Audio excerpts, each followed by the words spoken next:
there's a Halloween song we're forbidden from singing. I found out why.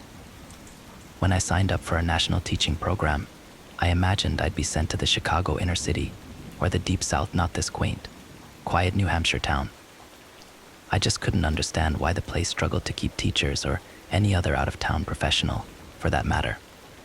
There were always vacancies, even though there's virtually no crime, friendly people, and most of all, beautiful countryside. When the colors change in fall, the town looks like a postcard ... better than a postcard. In fact, because no flat image could capture the vibrant yellows, flaming oranges, and rich ruby reds that cover every hillside. Tourists drive for miles just to stroll through the colorful rain of falling leaves or snap pictures of the morning mist rolling through apple orchards and barnyards. As a lover of pumpkin spice, Halloween, and all things fall, I was in heaven. Starting at the beginning of October, elementary-age students decorated the classroom with paper cutouts of ghosts and cobwebs. We carved pumpkins, bobbed for apples, and read the legend of Sleepy Hollow. To my surprise, I got a lot of positive phone calls from parents, praising the work I'd put into my classes and telling me how much their children had enjoyed them. Principal Harris even pulled me aside to tell me how impressed he was and mentioned that if I kept it up, he'd pull all the strings he could to get me a permanent position. Everything was going great until the day of the Halloween sing-along. I'd ordered a CD of spooky but kid-friendly songs, and on the chosen day we turned out the lights, put lit candles inside the pumpkins we'd carved, and sat in a circle to sing. I could feel the children's anticipation build as I turned on the CD player and hit play.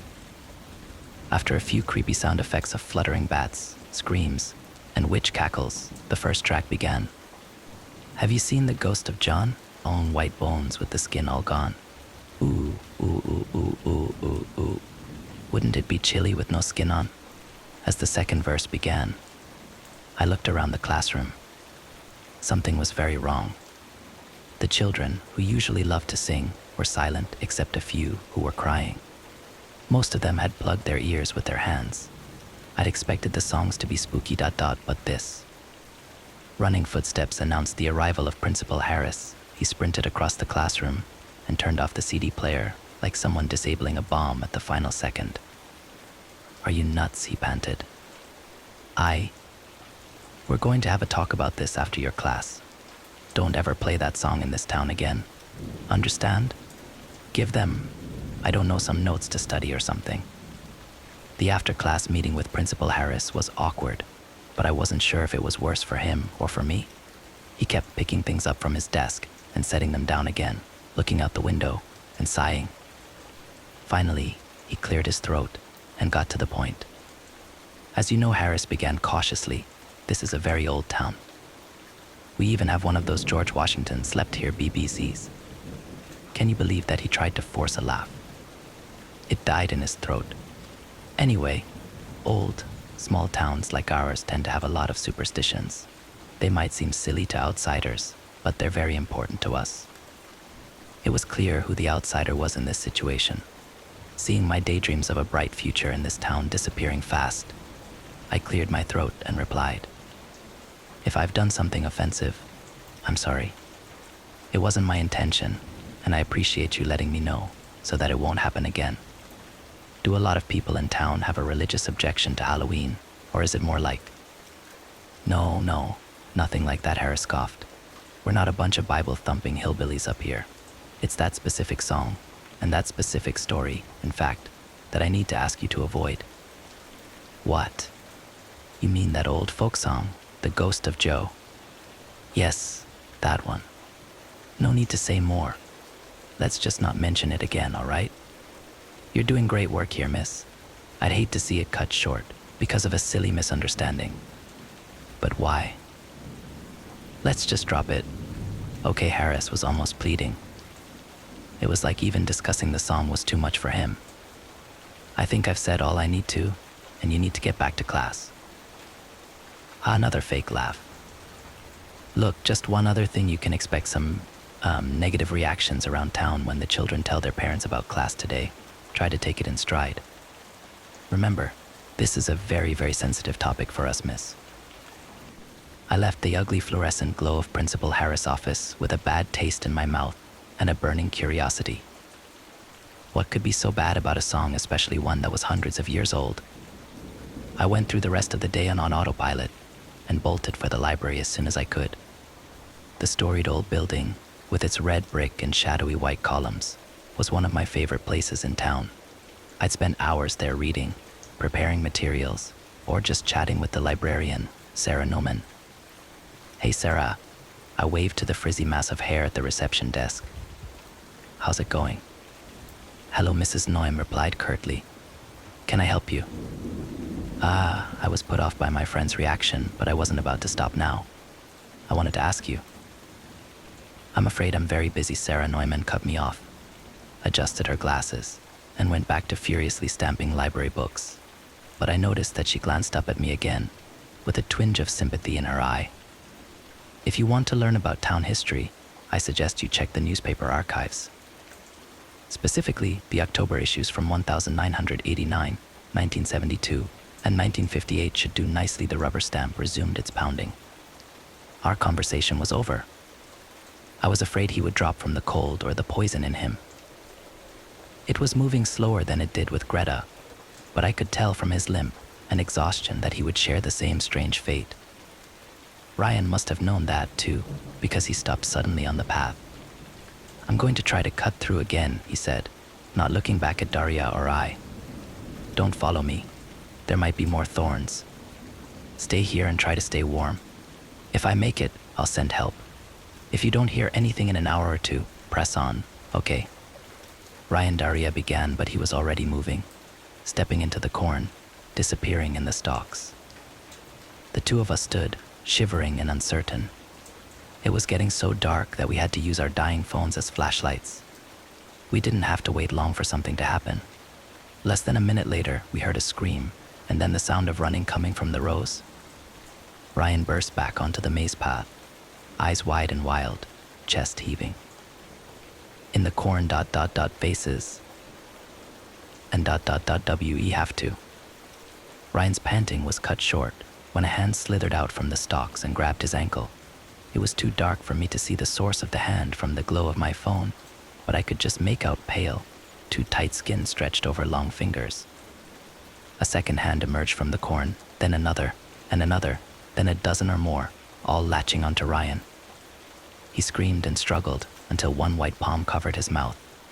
Before Daria or I could reach him, the hands dragged Ryan back into the blackness between the stalks. Daria made to follow, but I pulled her back. "We can't," I said. "You know we can't." "So we leave him," Daria shouted. I didn't respond. I didn't need to. Daria hesitated, eyes roaming the shadows in the rows. Ultimately, she didn't chase after Ryan. I kept waiting for a scream, but there was nothing, only the sound of the breeze rustling the corn, then nothing at all. Somehow, the silence was worse than any scream. It was a long time before either of us moved. Daria was the first one to take her eyes away from the spot where Ryan disappeared. She began walking silently forward. I followed her. We kept following the maze.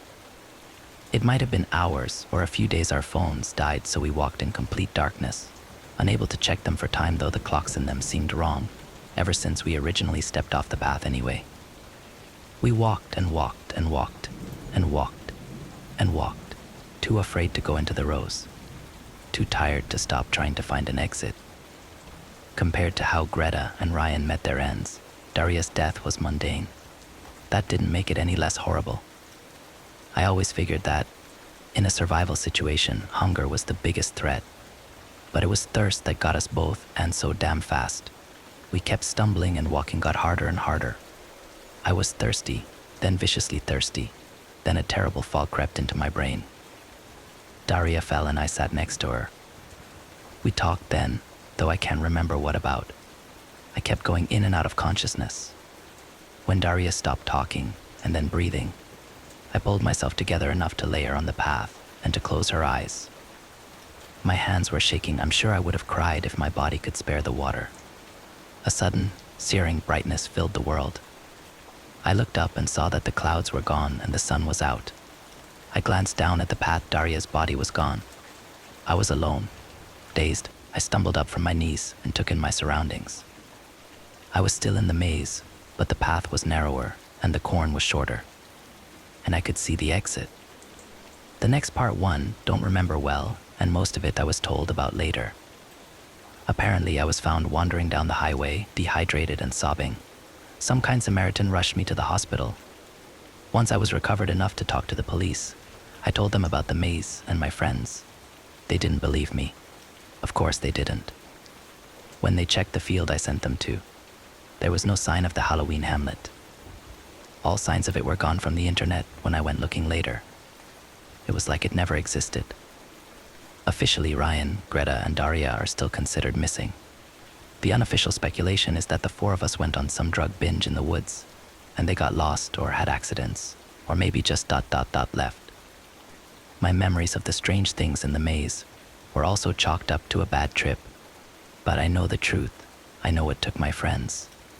Who took my friends? These days I'm not doing so great, but I manage. I spend most of my time driving around or online searching for any signs of a carnival or fair going by Halloween hamlet. I'll find it again. Eventually, that's why I keep an axe and a few gallons of gasoline in the trunk of my car. The gas is for the corn maze, for a fire that will burn it down to ashes. The axe is for the creep in the ticket booth. Next story. There's a Halloween song we're forbidden from singing. I found out why. When I signed up for a national teaching program, I imagined I'd be sent to the Chicago inner city, or the deep south, not this quaint, quiet New Hampshire town. I just couldn't understand why the place struggled to keep teachers or any other out-of-town professional, for that matter. There were always vacancies, even though there's virtually no crime, friendly people, and most of all, beautiful countryside. When the colors change in fall, the town looks like a postcard ... better than a postcard. In fact, because no flat image could capture the vibrant yellows, flaming oranges, and rich ruby reds that cover every hillside. Tourists drive for miles just to stroll through the colorful rain of falling leaves or snap pictures of the morning mist rolling through apple orchards and barnyards.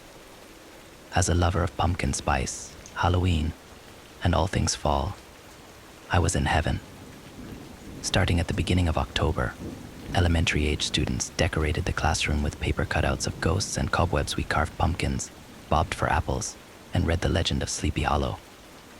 To my surprise, I got a lot of positive phone calls from parents, praising the work I'd put into my classes and telling me how much their children had enjoyed them. Principal Harris even pulled me aside to tell me how impressed he was and mentioned that if I kept it up, he'd pull all the strings he could to get me a permanent position. Everything was going great until the day of the Halloween sing-along.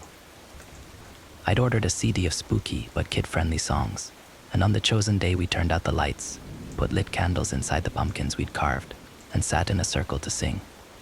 I could feel the children's anticipation build as I turned on the CD player and hit play. After a few creepy sound effects of fluttering bats, screams, and witch cackles, the first track began. Have you seen the ghost of John? On white bones with the skin all gone. Ooh, ooh, ooh, ooh, ooh, ooh, ooh. Wouldn't it be chilly with no skin on? As the second verse began, I looked around the classroom. Something was very wrong. The children, who usually love to sing, were silent except a few who were crying. Most of them had plugged their ears with their hands. I'd expected the songs to be spooky ... but this. Running footsteps announced the arrival of Principal Harris. He sprinted across the classroom and turned off the CD player like someone disabling a bomb at the final second. Are you nuts? He panted. We're going to have a talk about this after your class. Don't ever play that song in this town again. Understand? Give them, I don't know, some notes to study or something. The after-class meeting with Principal Harris was awkward, but I wasn't sure if it was worse for him or for me. He kept picking things up from his desk and setting them down again, looking out the window and sighing. Finally, he cleared his throat and got to the point. As you know, Harris began cautiously, this is a very old town. We even have one of those George Washington slept here BBCs. Can you believe that he tried to force a laugh? It died in his throat. Anyway, old, small towns like ours tend to have a lot of superstitions. They might seem silly to outsiders, but they're very important to us. It was clear who the outsider was in this situation. Seeing my daydreams of a bright future in this town disappearing fast, I cleared my throat and replied, "If I've done something offensive, I'm sorry. It wasn't my intention, and I appreciate you letting me know so that it won't happen again." Do a lot of people in town have a religious objection to Halloween, or is it more like, No, nothing like that," Harris scoffed. "We're not a bunch of Bible-thumping hillbillies up here. It's that specific song, and that specific story, in fact, that I need to ask you to avoid." "What? You mean that old folk song, The Ghost of Joe?" "Yes, that one. No need to say more. Let's just not mention it again, all right? You're doing great work here, miss. I'd hate to see it cut short because of a silly misunderstanding. But why? Let's just drop it." Okay, Harris was almost pleading. It was like even discussing the song was too much for him. "I think I've said all I need to, and you need to get back to class." Another fake laugh. "Look, just one other thing, you can expect some negative reactions around town when the children tell their parents about class today. Try to take it in stride. Remember, this is a very, very sensitive topic for us, miss." I left the ugly fluorescent glow of Principal Harris' office with a bad taste in my mouth and a burning curiosity. What could be so bad about a song, especially one that was hundreds of years old? I went through the rest of the day on autopilot and bolted for the library as soon as I could. The storied old building, with its red brick and shadowy white columns, was one of my favorite places in town. I'd spend hours there reading, preparing materials, or just chatting with the librarian, Sarah Noman. "Hey, Sarah," I waved to the frizzy mass of hair at the reception desk. "How's it going?" "Hello," Mrs. Noem replied curtly. "Can I help you?" I was put off by my friend's reaction, but I wasn't about to stop now. I wanted to ask you. "I'm afraid I'm very busy," Sarah Neumann cut me off, adjusted her glasses, and went back to furiously stamping library books. But I noticed that she glanced up at me again, with a twinge of sympathy in her eye. "If you want to learn about town history, I suggest you check the newspaper archives. Specifically, the October issues from 1989, 1972, and 1958 should do nicely." The rubber stamp resumed its pounding. Our conversation was over. Soon I was reading the headlines from October 1989. 10/1 students to sing about local legend in Halloween chorus. 10/8 protest against cursed sing-along, are our children in danger? 10/15 a spooky success. Halloween chorus plays to a full house. 10/20 local children abducted. Police suspect the worst. 10/29 5 students found dead, details inside.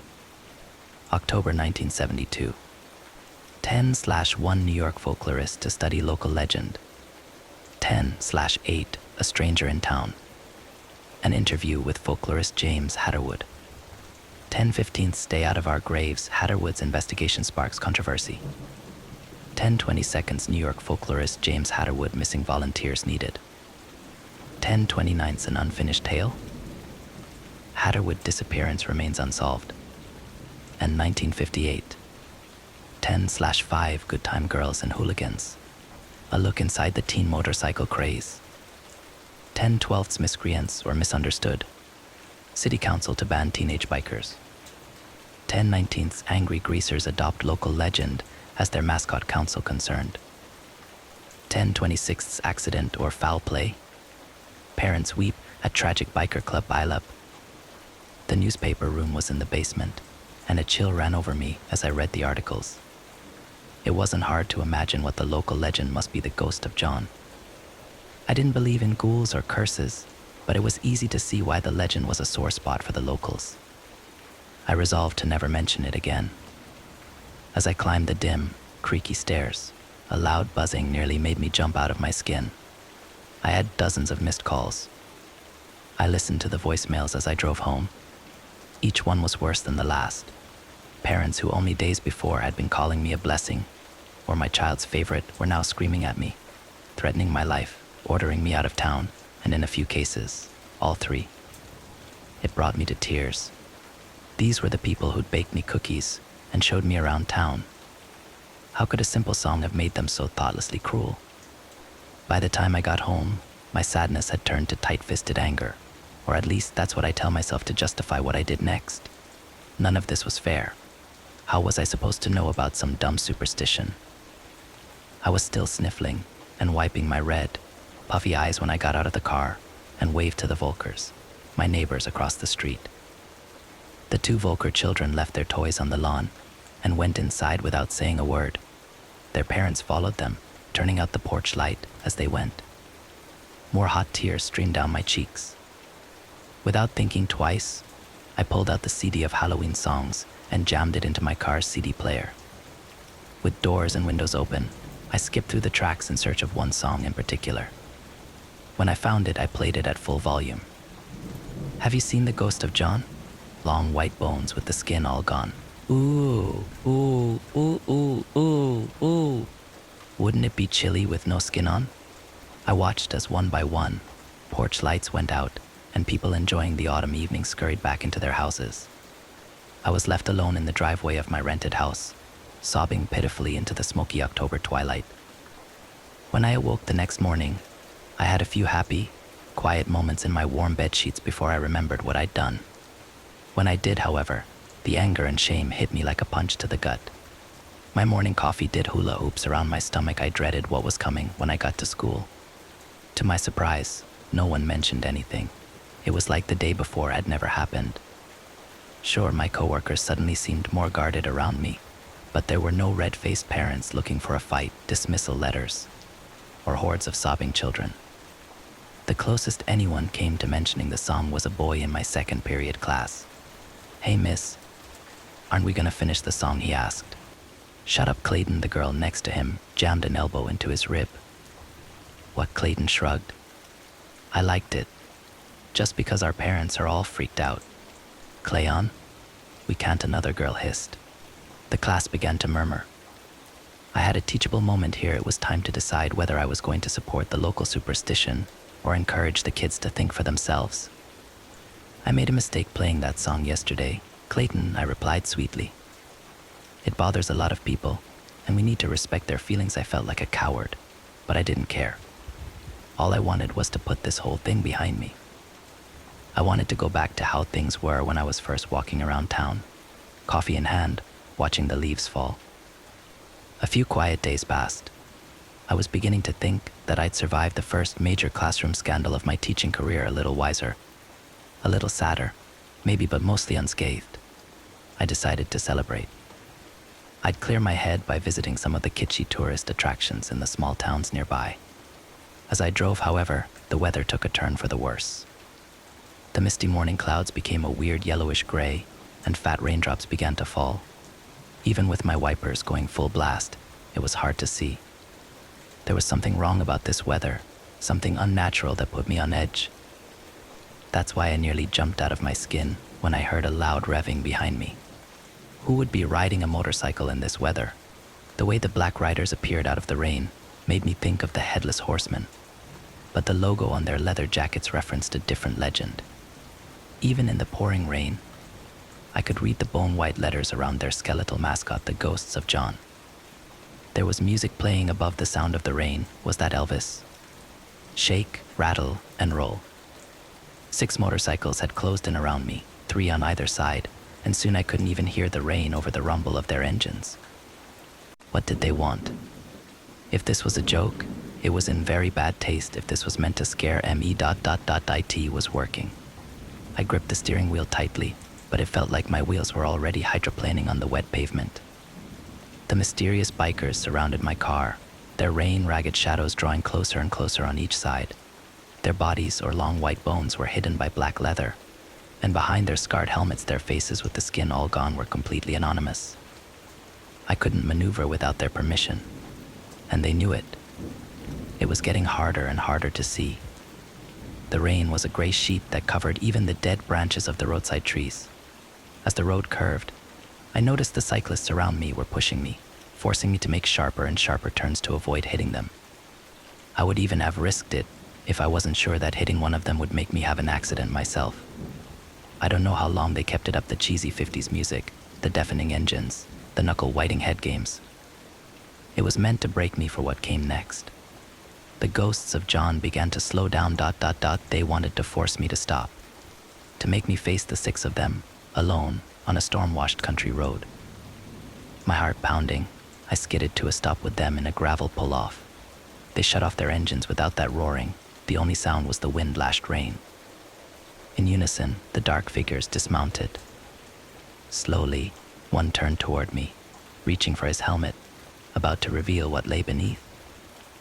I stomped on the accelerator. The riders had left a gap in their wall when they dismounted their antique cycles, and I took it. Although whether I passed through their line, because I got lucky, or because the bikers were something otherworldly, I couldn't say. I swerved madly on the slick, windy roads. I nearly crashed through the guardrail of a bridge and into the roaring waters below. Maybe that, I realized, was the point. I drove home as fast as the wretched weather would allow. I'm not sure if it was the damp, the stress, or something else, but my experience with the dark riders put me into bed with chills and a fever. Sleeping and waking, dreams and hallucinations blended so easily that I was unable to tell the difference. Like the man who I saw and heard pacing through the house, lost in thought. He had the long bowl cut and beard of 70s style, and the sea jacket elbow patches of a college professor. When my eyes would flicker open, I'd sometimes spot him at my desk, scrutinizing yellowed manuscripts. The phantasmal professor's presence was almost comforting at first. As time passed, his behavior became more and more erratic, swinging from ecstasy to plate-smashing rage. I'm sure I imagined the next part, because no human could have survived it. I woke in the depths of fever sometime in the lost hours of the night, and dragged myself to the kitchen to make a cup of tea. When I returned, I saw the professor plain as day, backlit by the lamplight. He was surrounded by dangling, skeletal figures, like puppets. They hung from every available surface. In front of him was an antique wooden trunk. He held a Bowie knife in his hand, and he was laughing. Of course, I thought I heard him giggle. So simple. Why didn't I see it before cheerfully humming the song the professor peeled away thick, juicy cuts of his own flesh? He kept going, in fact, until there was nothing left. When he'd finished, he put the skin suit in the chest, sealed it, and carried it off, still chuckling to himself. I blinked. The hideous vision disappeared. I slipped back beneath the sheets and sipped my tea, wondering what my feverish brain would kick up next. By Monday, I felt better. The hallucinations and bizarre dreams had stopped, but I was still left with more questions than answers. I decided to visit Sarah again at the library. The moment Sarah saw me walk through the door, however, she scurried off. I finally caught up to her in the stacks, trying to look busy. "You're avoiding me," I accused her. "Oh, I have no idea what you're ta." "I did the research you suggested. I even played the song again at this." Sarah stopped speaking and went pale. She looked to both ends of the narrow shelves, as though she expected monsters to come and carve us up. "You shouldn't have done that," the librarian muttered to herself. "The more you play it, the more you talk about it, the more you think about it. Worse it gets." Her eyes darted from side to side again. "It's too dim back here. We're alone. We shouldn't even be discussing this." But how did it start? I wondered aloud. I mean, if it's even real, then surely there must be a way to stop it. "If it's even real," Sarah hissed, "I can see in your face that it has started happening to you, too, and you dare doubt it. If you've let the song into your life this far, and you're still alive, I don't know what to tell you. Get away from here and forget about it, if it isn't already too late. I am not talking about this." I told her about the bikers. She looked miserable the whole time, half wanting to cover her ears, half dying to know more. "Leaving town is out," then she murmured to herself. "It'll get you on the roads." I told her about the professor. "It's in your house already," then Sarah frowned. "It is too late." She gave my shoulder a little squeeze. "I'm sorry." Hurrying off, she turned one last time, and we did not have this conversation. I was expected at school the next day. Back among my piles of sheet music and childish instruments, I barely remembered where I'd left off. but it didn't take me long to find out. It warmed my heart how the students welcomed me back and even helped me find my place in their lessons. To them, of course, I'd only been out sick. They had no idea of the nightmare I'd been living. Since I'd played the song, the older ones waved to me with toothy grins, and the younger ones gave me those head-butting hugs that small children seem to specialize in. I just needed to distract myself, I thought, so I did something I'd sworn I'd never do. I played Christmas music in October. The kids were a little shocked, but the change of season did me good. In the classroom, singing Jingle Bells and learning the history of Saint Nick, it was easy to pretend that I'd never heard of ghosts, hauntings, or Halloween. Outside the school building, however, the late autumn air seemed eager to remind me. Instead of crisp white snowdrifts, dead brown leaves swirled beneath the bare skeletons of the trees. Instead of colorful lights and holly, houses were decorated with fake cobwebs, wooden tombstones, and other reminders of the long hand of death. Instead of ice skaters and carolers, the streets abounded with children in costumes that for the first time struck me as grotesque, twisted, and wrong.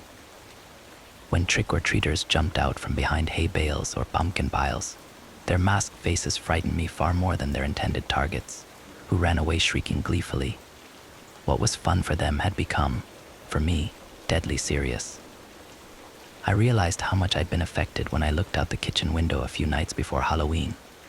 I screamed silently when I saw the long white bones of a skeleton beneath the twisted apple tree in front of the house. It was watching me.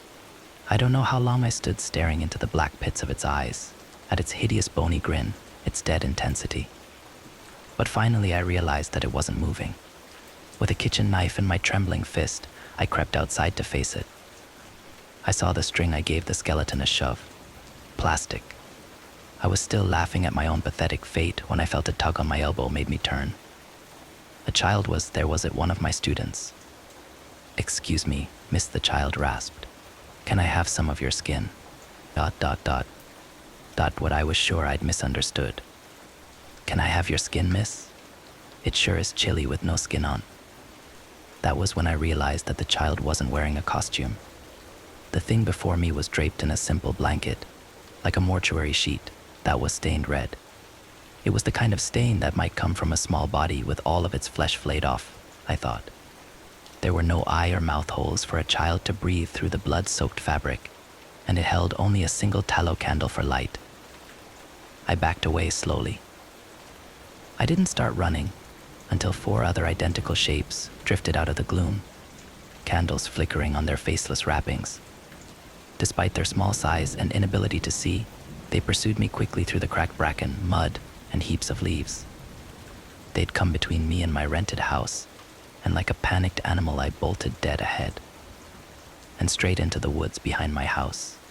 Soon the only light came from the candles held by the 5 child-sized figures that pursued me through the damp and foggy darkness, tripping and slipping over gnarled roots and rotten logs. I understood with horror that I was being herded. The destination was clear, a silvery clearing dominated by a single dead tree. Now that I've stood in that clearing, I say that I have, indeed, seen the ghost of John. Oh yes, we all have. The 5 student singers, Professor Hatterwood, the town's first motorcycle gang, other figures too old to name, and still others who walked in those woods before names even existed. We have all seen those long white bones. I don't know why I was allowed to leave the clearing. Perhaps the ghost wants its song, and story spread ... or perhaps it knows that I'll be back before All Hallows Eve. You see, where that haunted child touched my elbow, a gray spot began to grow. Little by little, the flesh around it grew pale and crumbled away like dust. Most of my left arm is bone now, and the change seems to be growing faster. It sure is going to be chilly with no skin on. Next story.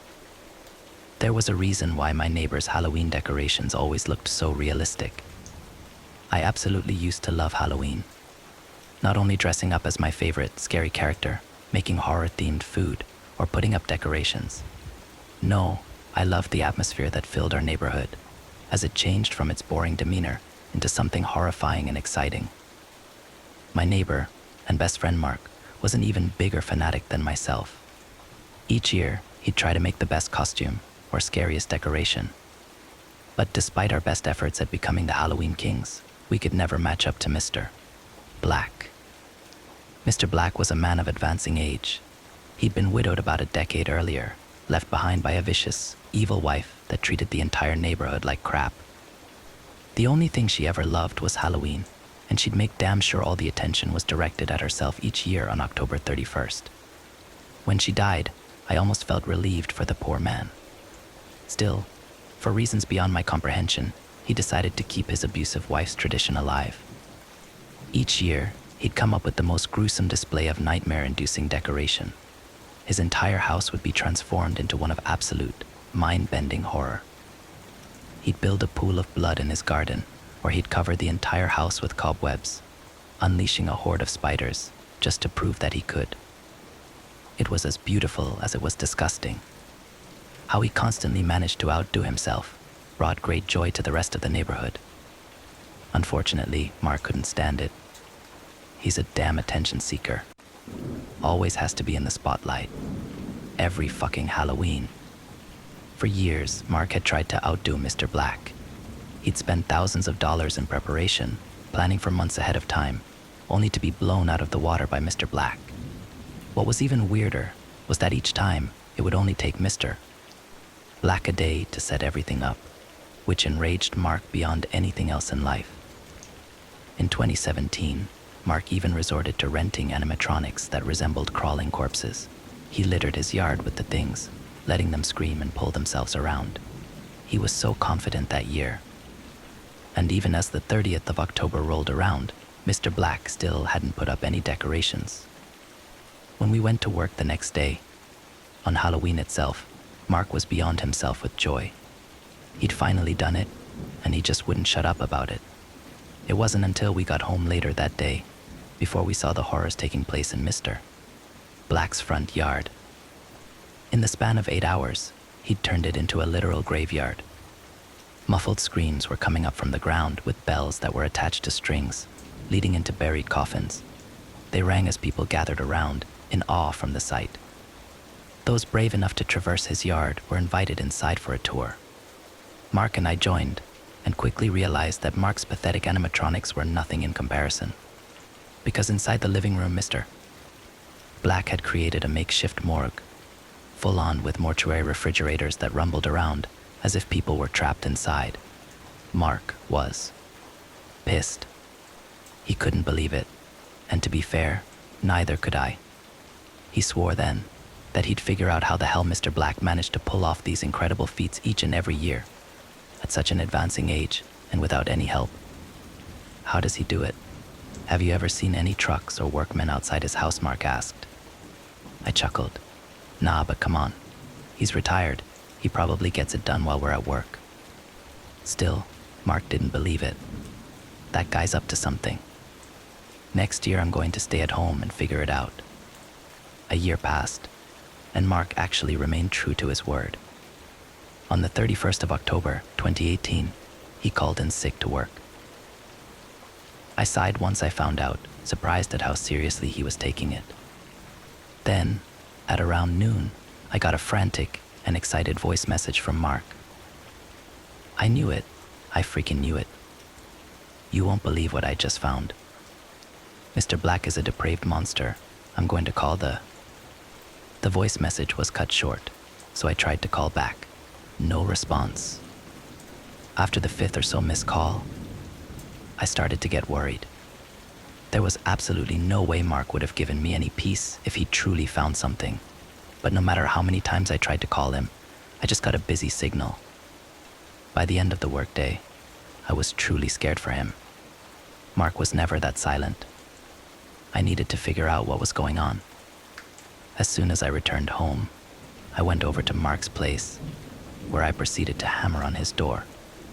His wife was the one to answer, and she too seemed worried. Elise, is Mark here? She frowned. He went out to run some errands a few hours ago, but I haven't heard from him since. I thought maybe his phone died, but he should have been back home by now. Mark hadn't told her about his plan to investigate Mr. Black, mostly because she would have been pissed. But I had to come clean. If he was truly missing, we needed to call the police. While Elise explained the situation to the cops, I went over to talk to Mr. Black myself. It was already getting late. Both children and adults had gathered in front of his house, ready for the yearly tour of horror. That year, his yard had been turned into a field of tall grass. It was so dense we could hardly see his front door. All we could see amid the field were makeshift scarecrows. Mr. Black hadn't let anything go to waste. As we entered his yard, the air filled with the stench of rotting flesh. It wasn't unusual for him to utilize all 5 senses, but this was extreme. "Mr. Black, do you have a moment?" I asked. "In a minute, old friend." After the tour, he just shouted back as he led the people inside his home. I remained outside, disturbed by the odd smell. I moved some of the grass apart to inspect the scarecrows. They were horrifying, covered in old rags with bits and pieces of skin visible through the holes. They didn't even look like props. After a moment of hesitation, I reached out to pull off the scarecrow's mask. What I saw sent me falling to the ground in shock. That scarecrow wasn't a prop, nor a doll, it was an actual corpse. "Oh, God," was all I managed to get out as I stared at the decomposing body. Once I'd partially regained my senses, I started checking the other scarecrows. Most of them were beyond rotten, skeletal corpses that had perished long ago. But once I reached the last one, I immediately recognized the clothes. With a trembling hand, I reached to take off the mask. It was Mark. His throat had been slit, and he'd been turned into a flesh-filled scarecrow. I stood before the body of my former best friend in shock. All these years, Mr. Black had created what seemed like impossibly realistic decorations. It had all been real. The blood, the cadavers, the screaming. We'd all been oblivious to it. The police arrived shortly after, alerted by Mark's wife. They quickly stormed the house and escorted all the guests outside, but Mr. Black himself was gone. He was never seen again. I don't celebrate Halloween anymore, nor does anyone else in my neighborhood. For us, the 31st of October is just a painful memory of what we let happen under our noses. But if you see a new neighbor with decorations that seem just a tad too realistic, stay away from them. It might be Mr. Black. Next story. Why my parents never celebrated Halloween. My family never celebrated Halloween. It wasn't because we were religious. I wasn't homeschooled. Nothing like that. We were pretty secular people, actually. Only went to church when Grandma was in town for the holidays. Nobody had to tell me Santa was fake, because no one ever told me Santa was real. I said pretty secular, though. Even though we didn't believe in a lot of things that our neighbors did, we believed in one thing that none of them did, and that was Mr. Wilson. My parents first told me about Mr. Wilson when I was 6. It's one of my earliest memories. It's the first time I remember them ever speaking with me in a serious tone. I even remember most of what they said. Tonight's a special night of the year, son. It's called Halloween. And every year on Halloween we have to go down into the basement and lock the door. And then we have to go into the special room underneath the basement and lock that door. And we can't come out until morning. I started to cry. I had seen that door in the basement floor. It scared me. I didn't want to go down inside it. And though I can't remember it now, I must have already gone down into it every year of my life prior. I was too young to ask questions. I just remember crying as Mom and Dad turned out all the lights in the house, and the 3 of us went downstairs, and then down again, into the room below the basement. I hated it down there. It was dark and cold, and the walls were always damp. And there were no windows, except the small peephole in the door above. And any time he wasn't peeking through it, Dad kept that closed. The room wasn't quite tall enough for Dad to stand in, so we sat on couch cushions and waited. And while we waited, Mom would tell me the story of Mr. Wilson. "Sweetie, you were a miracle baby. Your daddy and I, we weren't supposed to be able to have children. And one Halloween night, as I was handing out candy to the kids who came to the door, I just burst into tears. I was so sad, sweetie, that I would never get to meet you. And your daddy knew exactly why I was crying. And he started crying too. Then someone else came to the door, a tall man with a kind face, and his name was Mr. Wilson. He told us a way that we could meet you, and we wanted to meet you so bad, sweetie, that we did what he said. When I asked Mom what Mr. Wilson had told them to do, she just said, "All you need to know is that it worked. You're here." Then she sighed and looked at Daddy. "But the reason we come down here on Halloween is that we thought after we got you, Mr. Wilson would go away and leave us alone. But he didn't. He comes back every year." I asked Mom why Mr. Wilson came back. She answered, "He wants something, and we're not going to give it to him."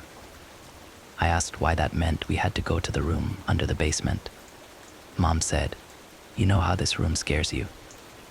I nodded. "It scares Mr. Wilson too. That's why your daddy built it." This explanation satisfied me. I still feared Halloween and Mr. Wilson, but my curiosity was satisfied. Until I was 12. Right at the age when my friends started noticing that I didn't come out on Halloween, started grilling me for answers. My mom had told me never to tell anyone about what we did on Halloween or why. But middle school boys have ways of being persuasive. And eventually, I let a few things slip. The following Halloween, my parents and I hid in the room under the basement as usual. But not long after, we heard the sound of glass shattering upstairs. My parents looked at each other with fear.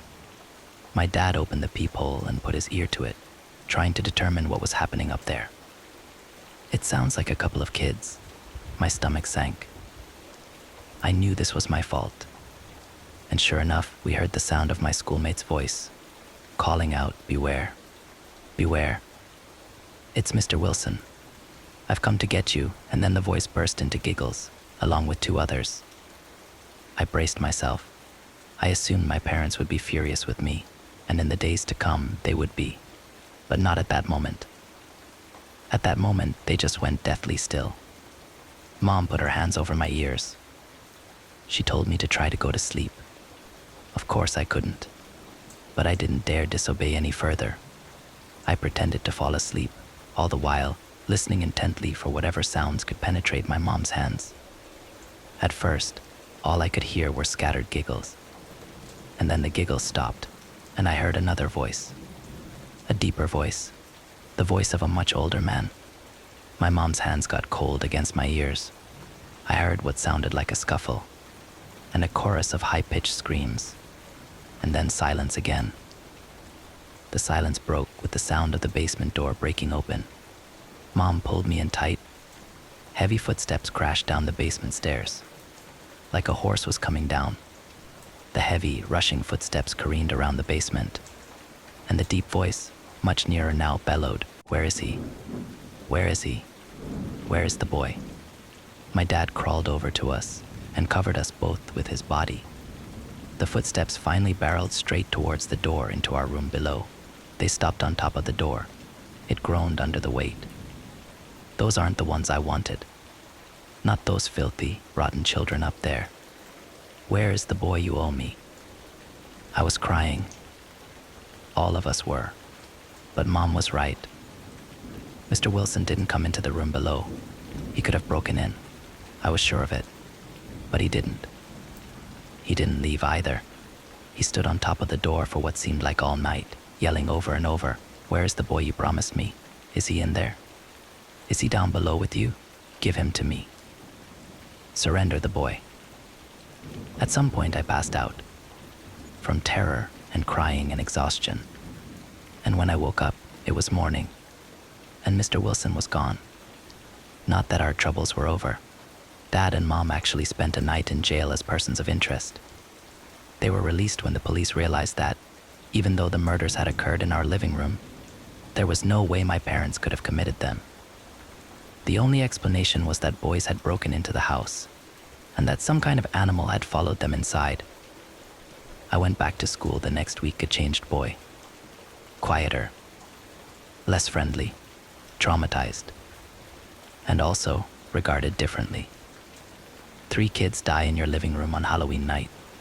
You're not going to be invited to a lot of birthday parties. And I wasn't. My friends abandoned me, one by one. And even the ones that took mercy on me, they would never, ever come to my house. And we stayed in that house. We had to. My parents decided that, despite being neighborhood outcasts, the house had proved true in one crucial regard. That room under the basement, it had worked. It had kept us safe. It had kept him out. After we reinforced the windows and front doors, the next few Halloweens were uneventful. We did our usual ritual, and no one entered our home. But as my social life dwindled, and loneliness led to depression, I grew into a belligerent teen. Defiant and angry, I grew to hate my parents for the life I was forced to live. I treated them with spite. I made them cry regularly. I was awful to them. But they were increasingly the only real relationships I had. It didn't help that they wouldn't tell me. After the incident with the boys upstairs, I begged my parents to explain to me what Mr. Wilson was screaming about. Why did Mr. Wilson want me so badly? My parents never budged. They wouldn't tell me a thing. Not until I threatened to open the door. I was 15. And I was done. I was so done. I was ready to run away. To start a new life. My parents were done too. They constantly bickered. They were so starved for affection from me that their behavior became increasingly bizarre and embarrassing. My dad lost his job. And Halloween night rolled around. And as we prepared to lock ourselves into the room below the basement, I refused to go inside. They tried to drag me in, but I had brought a kitchen knife with me. I wielded it at them. I demanded answers, or I would open the front door. Mom was already in the room below the basement, looking up at me. Something changed in her eyes. Dad stood on the steps, between us, frozen with anxiety. Then Mom called up, "Boy, if that's what you want." My face went ashen. So did my father's. Mom grabbed Dad by the waist and pulled him into the room below the basement. As he crashed on the floor, she grabbed hold of the door in the floor and slammed it shut. The lock clicked, and I was alone. Outside of the room, and night was falling. I thought about banging on the door, begging Mom and Dad to let me back inside. But I couldn't. I had crossed too many lines. The knife I'd pointed at my own parents was still in my hand. I stood in that spot, above the door in the basement floor, for a long time. Finally, I mounted the stairs out of the basement. I locked the door behind me, tight. I wasn't sure where I wanted to be when he came. My room? The living room? Should I leave the house entirely? I went to the living room window, opened the blinds, and looked out. Kids were everywhere. Costumes, trick-or-treating. I had never done that, not once. I had always wanted to, always resented not being allowed to. And each kid, or group of kids, had a parent with them. A normal, loving parent who took them trick-or-treating, who provided a simple life, who didn't make them hide in the ground. The adults that wandered the neighborhood street all looked happy because they were swarmed by happy, bouncing children, all except for one. At the end of the block, walking slowly up the street, a man, a tall man, with a long beard. It hung out of his brown robes, like a monk's robes, but a monk from a very long time ago. I stopped breathing, and as if the old man sensed it, he stopped walking. He stood still on the sidewalk, and he raised his head. He looked at my house. He saw. His hands raised to his face. He clutched the sides of his beard. His jaw dropped open. And I wanted back in the room beneath the basement. I wanted back in it right now. My parents would let me back in. They had to. I fled the living room, screaming in fear. I slammed down into the basement and flung myself at the door in the floor. I tried frantically to tug it open. "Mom, Dad, please," I jerked at the door with my whole body. "Please, let me in." At last, my dad's voice rose up from the ground.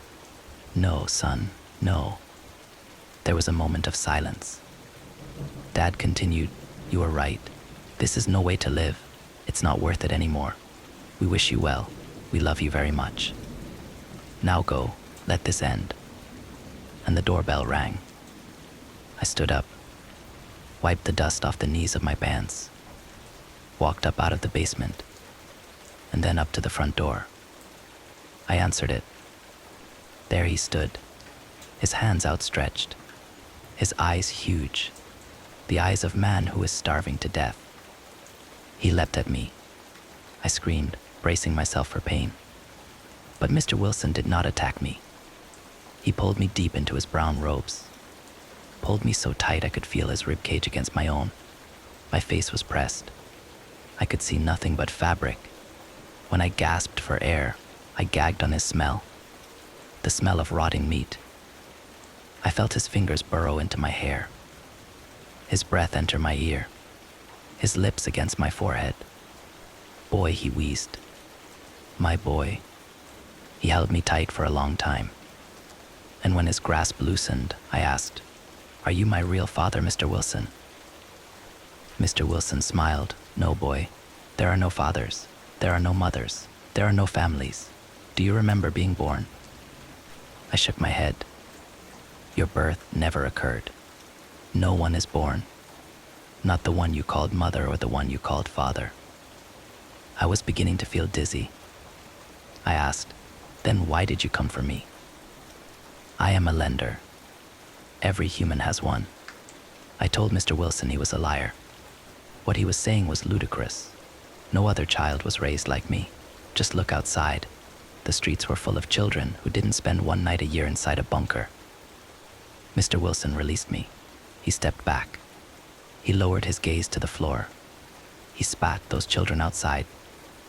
Their lenders are fools. Filthy, rotten fools. Abandoners, leaving their children to wallow in the delusion of human family, in the myth of biological pregnancy. Mr. Wilson flung his arms wide again and pulled me in. "You were lucky, child. When I lent you out, I never let you go." He wrapped his arm around my waist and guided me out the door. "Where are we going, Mr. Wilson?" "Ma." "Everywhere." Boy, he drew a line across the horizon. "Everywhere above the ground we will go." I asked one more question. "Mr. Wilson, if no one is really born, does that mean no one dies?"